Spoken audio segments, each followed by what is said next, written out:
These are some of the books that we're planning on showcasing during our exhibits. So this right here is what we call a chapbook, and this dates back to 1835.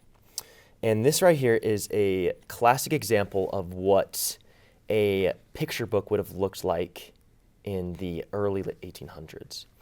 And so this chapbook would be mass-produced in the 1800s in North America, and it was made out of very cheap paper, and the only binding it had was just very simple sewing right here. And this book right here would have these woodcut images that would be printed on a printing press, pretty similar to the one we have here on campus.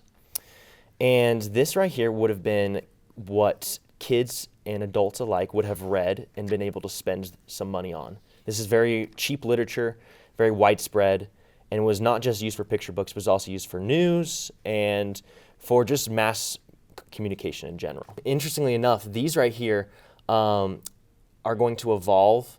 These right here specifically will give inspiration for these future books right here, these picture books, but these specifically will evolve into what we know as comics. One of the biggest pioneers in picture book history would be this man named Randolph Caldecott, who is someone we have the pleasure of having a couple picture books of, some of the ones that he illustrated here. And so this right here is very famous because actually this image right here is the same image that they print on the Caldecott medal when they are showcasing, when they're giving awards to picture books. Mm-hmm. This image of the man on the horse is what they print on that. There's a philosopher, John Locke, who is we're pretty familiar with here, an Enlightenment thinker. And John Locke comes up with this idea and his Thoughts on Education, which is a book he publishes. And he has this idea that he thinks the best way that children should learn is via amusement. So when they're engaging in something amusing, that's when he theorizes children actually retain the most information. And so this begins to be popularized by people like John Newbery, who we've probably heard of before, the Newbery Award. And it begins to be popularized by people like that, taking these ideas, taking picture books. But Caldecott actually is the person who I would identify as the biggest pioneer in the actual illustrations here. These gorgeous colors here that he has hand drawn and then printed. These right here, these are very, very Caldecott-esque.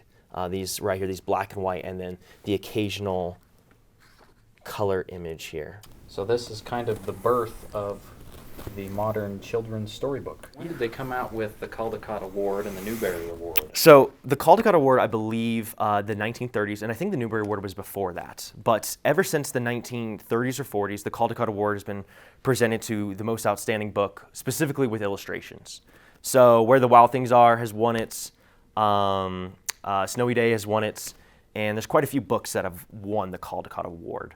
And the Newbery Award specifically is, if I remember correctly, is about the actual stories of the books, whereas Caldecott is the illustrations.